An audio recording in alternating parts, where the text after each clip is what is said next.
thank you everyone for coming. It's definitely a bigger turnout than I was expecting. I don't know how many of you were bullied into being here, but if that's the case, thank you anyway.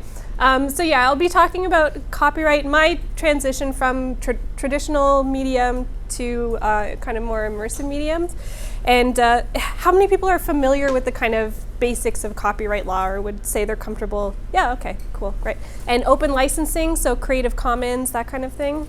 Okay, so we're all familiar with it. And this is kind of functioning as my personal, I guess, introduction to the Manchester Game Studies Network here. So there's a bit of my personal history in here, but I promise I was asked to give it. I'm not just... Anyway, so what I do here at MMU is I'm a research associate in the SOTA Research Department. So some of you might know my colleagues, Toby Hayes and David Jackson, but I've been working with them since May. We're working on the Audience with a Hero project. So it's an Innovate UK grant where we're making a kind of virtual version of a person to converse with in virtual reality. So we're using natural language processing, live recorded video clips, and putting that into a kind of conversational narrative framework. That's a 18 month long project. So we're about 6 months into it now. It's pretty interesting. And I'm hoping to stick around here to be involved with SOTA, as well as a research network that I'm trying to set up that looks into the multisensory aspects and the sensory hierarchy of gaming. So that's what I'm doing here. My background is from classical film. I have degrees in creative writing, and I've always been engaged with primarily traditional mediums before I kind of moved over here. I'm from Toronto originally. And I'll just tell you a little bit about, I guess, my introduction into these traditional mediums anyway. So I made a feature film when I was between 19 and 21. I didn't go to film school. We just kind of made something. We made a $40,000 action movie set in small town Ontario. So it was about a small town Ontario farmer called the Blue Seal. And it was 123 minutes long, which is really, really long for a feature, and especially for a first feature. It was the first complete screenplay I ever wrote. I would say that I regret filming the first complete screenplay I ever wrote. I learned a lot while doing it. So it is on the IMDb. Our rating is okay. But the biggest thing that I learned while making this film is I learned about rejection. So we submitted it to about 120 film festivals, more or less, and we got into 3 of them. So that was very good, actually, in my opinion, early on to experience that kind of rejection. And then I spent a lot of time working in, these are all the restaurants that I worked in Toronto. So I did that for a good, 10, 11 years or so.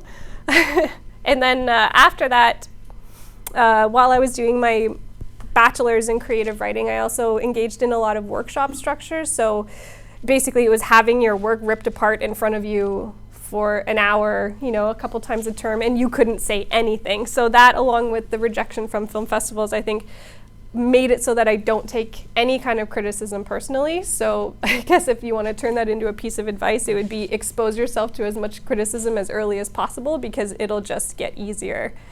After that, I moved to Germany, where I did a master's in digital narratives at the International Film School in Cologne. It was really conveniently placed right above and right below the Cologne Game Lab, so that's kind of how I got into game studies and design, and the friendships that I formed there. And I tried to look at collective authorship.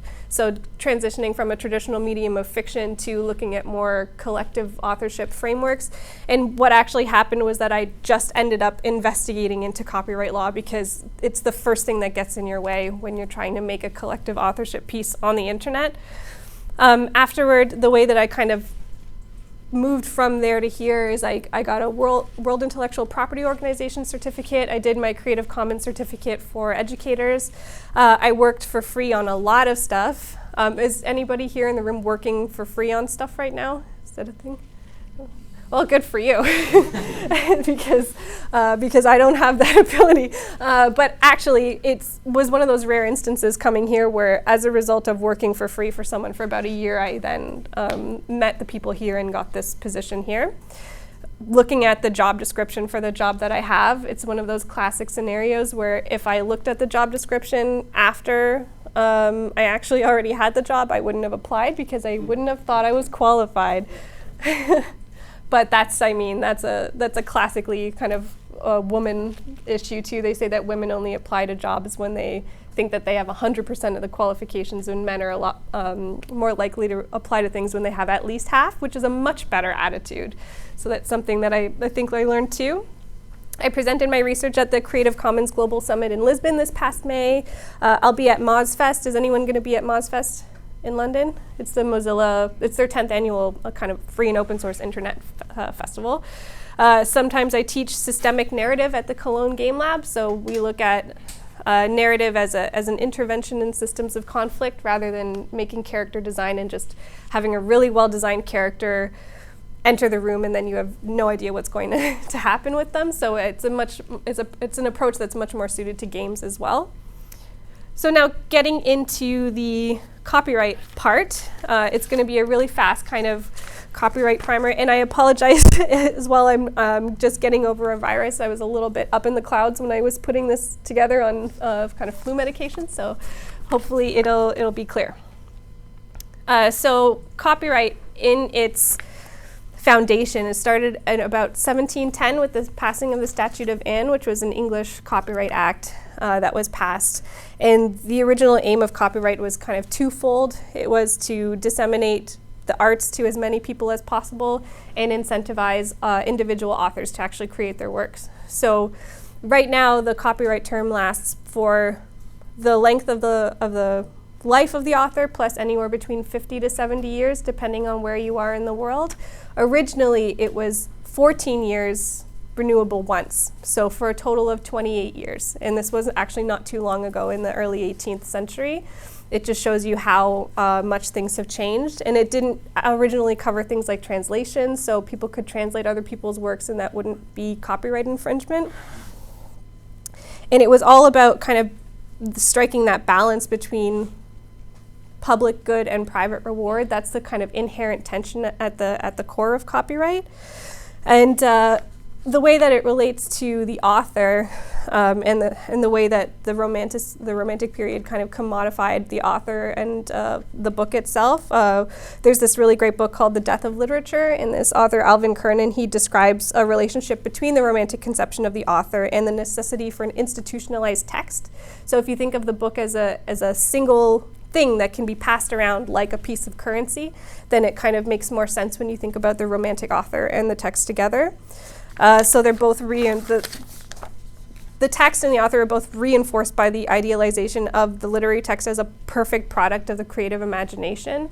So when I say romantic author, it's talking about the idea of a lone individual genius, the one person at the core of a masterwork of genius, which, as we know, is not really how things work, especially in something like game design or in a lot of collective creation. It's a lot of authors all working together on something. When copyright really came into its form, they did have this romantic conception of the author, and they were thinking of the book as this one single commodity.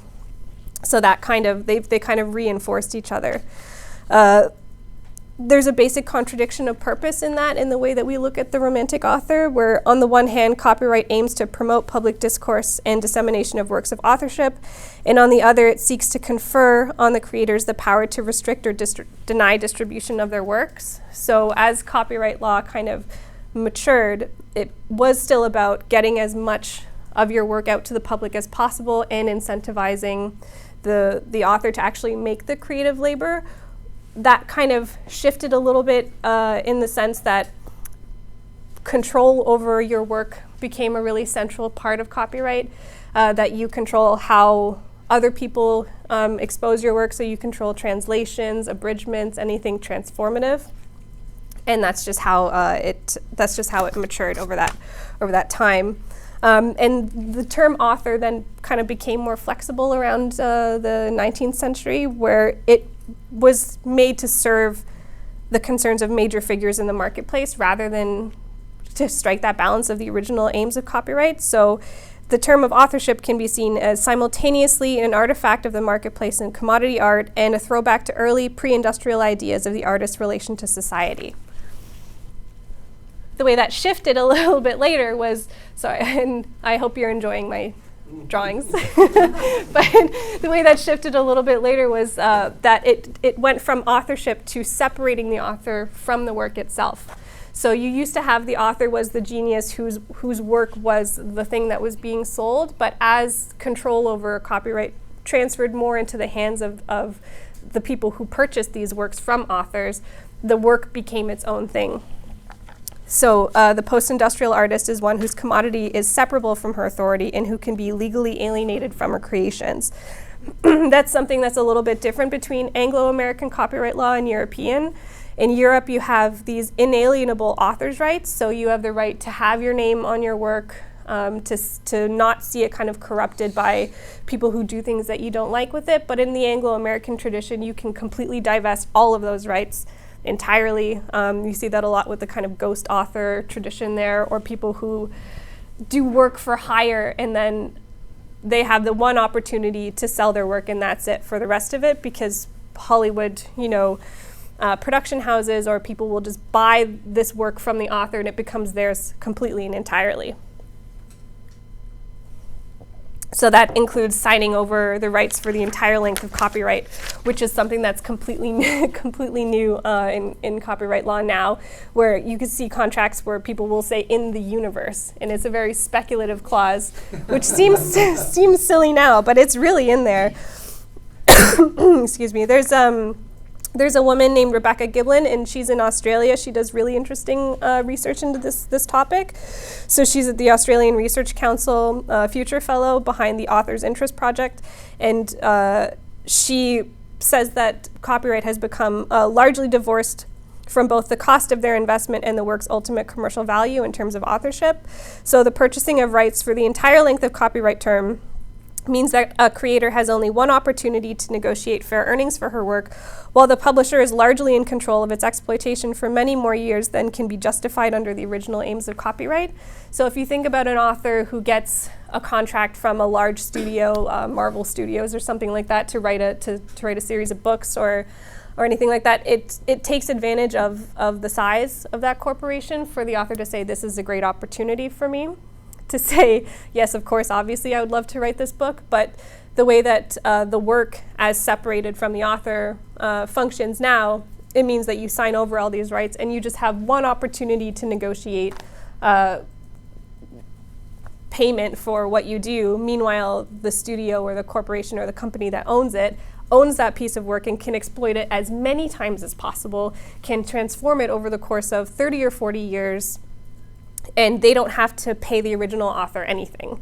I think that's extremely unethical and terrible, but I guess that's I would say that's a popular opinion among artists, that's unethical and terrible.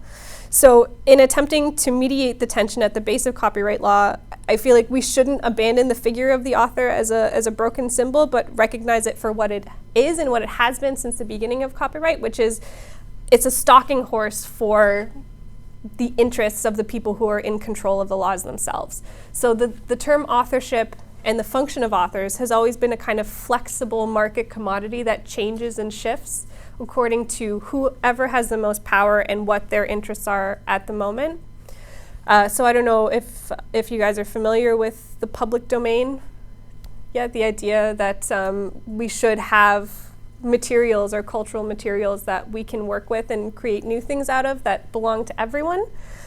But between the year 1998 and 2018, nothing actually entered the public domain due to term extensions, because Disney and their lobbying groups saw that there was going to be a Mickey Mouse cartoon that would enter the public domain. And they didn't want that to happen, so they put all of their money and resources behind extending the copyright law. So Disney is largely responsible for the jump in the Anglo-American tradition from 50 years after death to 70 years after death. So there are a lot of young people in this room. So I would imagine that shapes your idea of what copyright means as a category, is that a lot of you in here grew up with so much of your life not having access to new things that you can make work out of, because the public domain should be this rich, shared kind of commons resource, but because of interests of corporations and different entertainment conglomerates, it just hasn't been that way. And so we're talking about 20 years in a history of about 300 years of copyright law, and how unfairly that shapes your idea of what should be available to you as authors and as creators. And so now let's move on to the digital age. The property analogy between physical property and intellectual property is something that a lot of lawmakers like to use to describe how much control you should have over your intellectual property. So it's basically like saying, I have a house, it's mine, I should be able to decide who comes in and who goes out and who can use it. That is taking into account the idea that property is an exclusive commodity, which means that if one person uses it, other people can't be using it. It's the complete opposite in the digital age, where one person using a resource does not mean at all that somebody else can't use it, because you have perfect copying that happens over and over again. So negotiating copyright law and how people think of property and physical property, and how people want to apply those physical property laws to the digital age and authorship now. That's a kind of tension that people have been negotiating for a while. It's one of those analogies that certain lawmakers and lobbyists will try to just push to its extreme and say you should have 100% control over what happens to a work of yours when it enters the marketplace. But that's not the way it should be if we're going to think about culture as something that people can build upon, because the original aim of copyright in terms of the author's interests was to just pay you reasonably for the work that you put in to actually put this thing out into the world. And if you think about it in terms of that, rather than as this is a piece of physical property and I should have control over it until the day I die, and then the people in my estate should have control over it and should be able to terrorize musicians. I think talking about Ray Charles's family, you should be able to terrorize musicians who are trying to build on collective culture because they use something that sounds a little bit like what your family supposedly owns. That's a new phenomenon as well. Even if you're looking back to something like jazz, jazz would be illegal now if someone tried to make something like that, building on and riffing on other pieces of culture. So it's interesting to think of what we're missing and what we're missing out on when people try to exercise perfect control over everything they create for as long as their life, plus 70 years, plus their children and their children's children. It seems it's a really unfair kind of idea of culture, and it actually harkens back to the romantic conception of the author, which is the individual genius who out of nowhere comes up with this amazing thing, when that's really not how culture works. And I wouldn't think that anyone would really argue that that's how culture works. So that's I guess I'm calling it the digital public domain then. So then that's it's being threatened, the digital public domain, by platforms, by companies, by Disney, by YouTube, who puts upload filters that will stop you from making fair use commentary on something, even though it's your legal right to do so, because their terms and conditions supersede what actually is legally should be available to you. So here's a tweet, if you want to read it. I'll read it. Fan theory: everyone who created a major character in the Marvel Cinematic Universe should be rich, and if they're not, then it's only because the comic industry systematically took advantage of writers and artists, and the film industry took that to the bank. How many of you would agree with this statement? Good, yes. I suppose it's an opinion, but I think that's the right answer, is to agree with this statement. It's an example of someone recognizing this lopsided distribution, this structure that creates income inequality between people who own these corporations that own the copyright, that took the copyright or bought them, but really they took them from the original authors, and treating people like serial contributors to a copyright kind of treasure chest, I think is the wrong approach too. Because I would say that the people who are actually writing these things and the authors who draw the books and write the stories and everything are more legitimate authors than the corporate people involved in production and that kind of thing. And it's just not the way that it's going. And sometimes media shaming plays a part in this. Warner Brothers was actually shamed into providing health insurance and a modest annuity to the creators of Superman, who originally sold the character for $130. it just shows you how these things kind of aggregate and grow in value, and how none of that goes to the original authors. And the idea that a story world or a story universe is a collective creation is true and undeniable, but copyright law is just not set up to accommodate these kinds of structures. So there are different conceptions of authorship that can and do coexist in legal consciousness, because copyright law is an example of something that is kind of taken out for a walk in common law rather than statutory law. So it's very open to interpretation from judges, and cases and precedents really set the example for how these things go about. But it's really stacked in favor, again, of the people who have the money to hire teams of lawyers. So there are, many examples of people legitimately using something for fair use or parody or commentary, criticism, any of that, and just because they can't pay for the same number and strength of lawyer kind of team as a corporation, they have to either settle out of court or just take down something that is their legal right to have put up. And that's what I mean when I say common law. So the judges have a lot to do with how this happens. And the second point has a lot to do with artists. So just because creative people are willing to work for free doesn't mean copyright holders are not treating them unethically.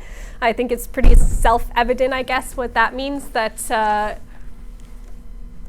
artists will commonly work for free because it's their passion and because they love it, and that's what they love to do, and it gives them meaning. But that contributes to this idea that the people who have the money and the time and the presence of mind to negotiate things in their own favor are the ones who should be rewarded at the end of the day, which is just absolutely wrong. So we have to advocate for artists when we think about things like copyright law reform and collective authorship, because historically they don't advocate for themselves because it's exhausting. It's absolutely exhausting to be an artist, to advocate for yourself, and to put as much money and time and power in it as these corporations do. So the scope of rights, what is covered by copyright, and the term extensions, those are the two main ways that people will increase control over artistic work, not in favor of the artist. And it just continues to happen. But the way that this kind of relates to games a little bit is just that games are a collective piece of art, and I don't know exactly how the commercial structures work for a lot of indie games, but I have some friends who are in indie games, and they don't even think about things like authorship agreements, how that works, because right now collective authorship works under the same principle as collective ownership of a piece of property, which is you are either an author or you are not. It's an on-off switch. And if you are an author, you have the same rights and access to everything as everybody else does. So there's no proportionate kind of distribution of ownership and authorship. There's no way to account for how much work someone did versus someone else. It's just you are an author under copyright or you're not. And otherwise you have to count on contracts, royalties, that kind of thing. You have to negotiate it on an individual basis. So copyright law is just really, really far behind as far as collective creations like games. This is a quote from Transmedia Storytelling. It's Gundolf Freyermuth, actually. I mentioned him earlier. So he says, digital culture now allows for a historically new form of distributed authorship. The network collaboration of individuals, professionals, as well as amateurs who, largely independently of one another and without restrictions in terms of space and time, are designing, writing, producing, amending, and updating transmedia projects in principle indefinitely. This also relates to the idea that a collective digital creation is very different from a book, which is what a lot of copyright law was based on, in that a book was a finished thing that was perfect, that was one text that you didn't really change after. And that's very different from the way that things work now as far as story universes and worlds and games, even with updates and the things that happen after you release a game that mean that you still have to continue to work on it. So this is just a summary, I guess, of the ways that digital kind of creation and co-creation are opposed to the book and the foundation on which a lot of copyright law kind of came about. So one analogy that I kind of came up with to talk about this is that it's an hourglass law applied to watches. where the hourglass is a pre-digital era printed book, and a watch is a massive collaborative work of storytelling. So one is an object. It's a simple commodity. You can identify the aspects of it. It has glass, it has sand, and it does one thing, and you don't really ever change it. But a watch is a self-propelled piece of engineering that's got a lot of moving parts that it's not obvious when you're looking at it what was involved in it. And I think a lot of digital collaborations are more similar to a watch than they are to an hourglass. But the problem is that copyright laws as they stand now really are just designed for something like an hourglass. Okay. All right, so more so than games, I have a background in kind of fan fiction transformative literature. The first thing I ever put online as a writer was Harry Potter fan fiction when I was 12. None of my friends have ever been able to find it, and it's going to stay that way. Is anybody else kind of involved in fan culture, fan fiction, reading or writing? Thank you for putting up your hand. Now everybody look at, yeah. And it's one of those things where there's the stigma attached to it. I don't personally understand it, but I suspect that it has a lot to do with these copyright barriers and how little value is assigned to works, fan works and transformative works that are unauthorized. And so the way that these kind of function economically in an undeniable way is that when fans take it upon themselves to share and create and kind of raise up an IP, a property, a franchise, it only adds to the value for the copyright holders. So you have people who engage in conventions that they organize themselves, or cosplay, and the wikis especially, because there are lots of fan wikis that are completely done for free. And on the Marvel Universe fan wiki, they even frame it as an opportunity. So, this is your opportunity to contribute to the Marvel Universe for nothing. and it's people's passions, and it's that idea again of just because people are willing to do something for free doesn't mean that it's something that has no value. And it's just not fair that there's this copyright line in between what people do to add value to a franchise and then the people behind that copyright line who just kind of laugh and continue raking in the money. They're very like mustache twirling people in my fantasies of what they're like. The fan works are often as good as, if not better than the originals. I've definitely read some fan fiction out there that is much better than the original works. I won't tell you what story world there are, because we don't know each other that well yet. But they exist in this legal gray area. So on unauthorized transformative works, even translating subtitles on anime, which as I'm sure a lot of you know, is one of the main reasons anime or certain kind of story properties from different countries became popular in North America, is because fans would do their own subtitles and pass the VHS tapes around. I definitely remember that happening. I don't know if you guys are too young for that, but it was illegal, and yet it happened. And it's because copyright law it's the prerogative of the person who holds the copyright to actually go after people for this stuff. So these legal gray areas are dictated a lot by social norms, by website terms and conditions. So you see that really meaningless disclaimer at the top of a lot of fan fiction where they say, I don't actually own these characters are the property of blah blah, and it's just absolutely meaningless. But because it became a norm on a website to kind of do that, it's just the way that it happened.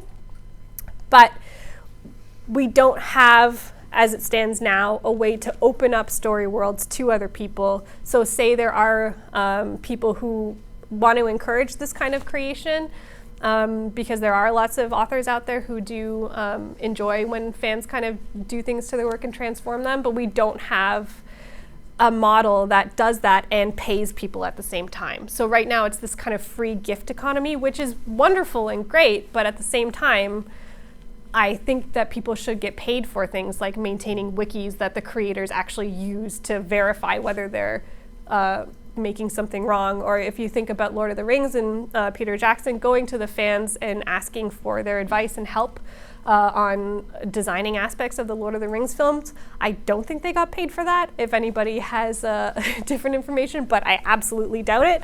So I feel like we need to have more collective creation models that allow for people to get paid. It's just not the way things work now. So that's why I'm saying beware of infringement. So some copyright holders encourage fan works. The television show Supernatural does. They even base a lot of their storylines on that kind of thing. But infringement is an on-off switch, just like collective authorship. But this amateur creative content, if it's not seen as threatening, then they won't come after you for it. But it's seen under the law the same way that piracy is. And those are two very different things. In terms of threatening the kind of market and the economic incentive of holding the copyright for something. And I don't know if you guys remember that Nintendo was cracking down recently on trademark infringement. Yeah, so like they're a company where you would imagine that it would be nice for their fans to kind of be able to play with their characters and do different things, but that's a more complicated case because trademark infringement is worse than copyright infringement in a lot of ways, because trademarks, if it can be shown that you are not protecting them properly, it means that you can't renew them. So if Nintendo was shown that they weren't protecting the interests of their copyright enough by saying, no, you can't use these characters, then they wouldn't be able to renew them, and then everybody would be able to use them. It would be a disaster for them, not for us. It would be fun for us if we could all use Nintendo trademarks. So this is just an example. This is the cat. So the cat says, "Pet me if you dare," because a cat's belly is always very attractive and dangerous at the same time. So why, yes, of course, your high school can put on a stage adaptation of Ridley Scott's 1979 film Alien and charge admission. So there was a high school that put on a stage adaptation of Alien a couple years ago, and they made money off of it. I maybe they made back their goo budget or whatever, but they charged admission, which is so copyright infringement. But Ridley Scott and Sigourney Weaver went to the show and said, "This is wonderful, this is amazing, I can't believe you guys thought of this is genius. However, no Harry Potter themed parties in the privacy of your own home is not allowed." So it's just that idea that with a cat's belly, you can pet it for as long as they'll let you do it, but you have no idea how long that you'll be allowed to, and they could claw you at any time. And it's their legal right and their bodily autonomy right to do so because they have those rights. Yeah, so this was the case of a woman who was having a private party with 30 guests on a guest list, and she got a cease and desist letter. So it's really different studios and different companies have different ideas of how. Yes? Was she charging money for that then? No.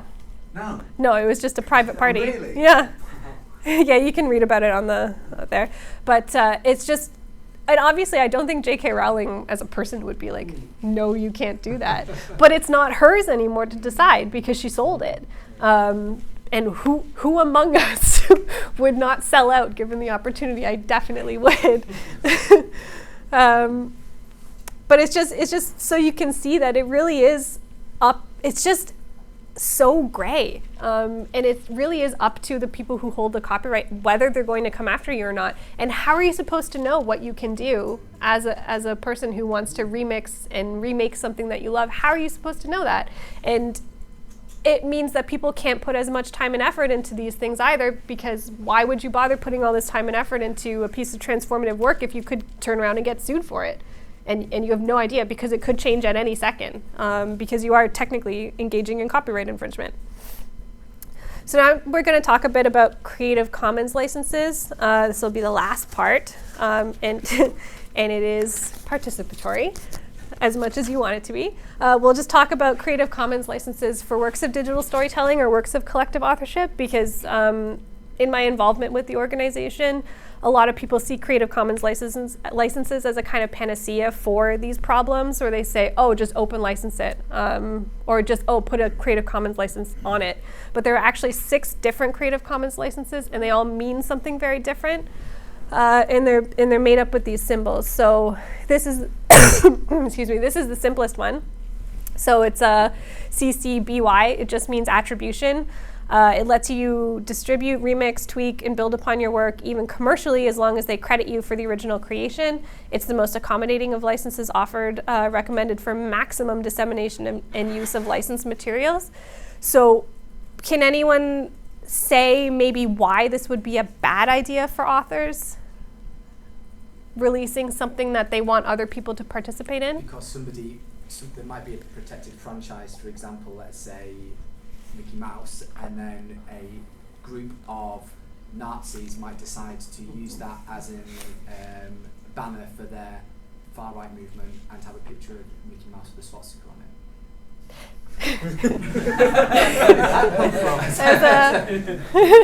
You're like, dear diary, I had a dream last night. I mean, that is a little more complicated because Mickey Mouse is a protected trademark. You can only license something under Creative Commons if you have the right to. But Pepe the Frog would be an example of something like that, where it was someone who made a meme character. He didn't license it, he just released it into the internet. But it turned into something that he didn't want it to. It turned into a symbol for the far-right movement. So absolutely, this would be a bad idea because you have no control whatsoever over what you release into the world. Does anyone else have a... And worse still, you're being attributed as well. So yeah. And your name's on it. So. Very good. Okay. The next one is CC BY-SA. These are all the Creative Commons licenses are very modular, so you just add these limitations or you take them away, because the foundation of Creative Commons is to move from the all rights reserved model of copyright to some rights reserved, and you decide which rights you reserve and which ones you kind of give up. So this one lets others remix, tweak, and build upon your work, even for commercial purposes, as long as they credit you and license their new creations under identical terms. This license is often compared to copyleft, free and open source software licenses.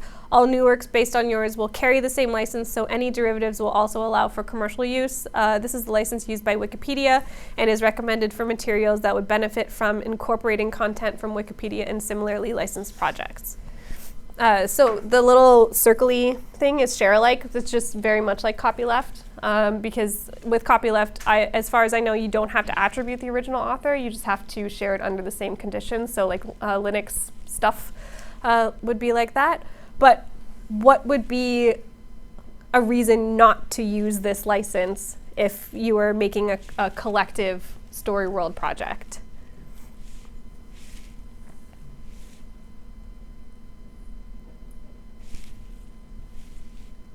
I mean, I guess I would, the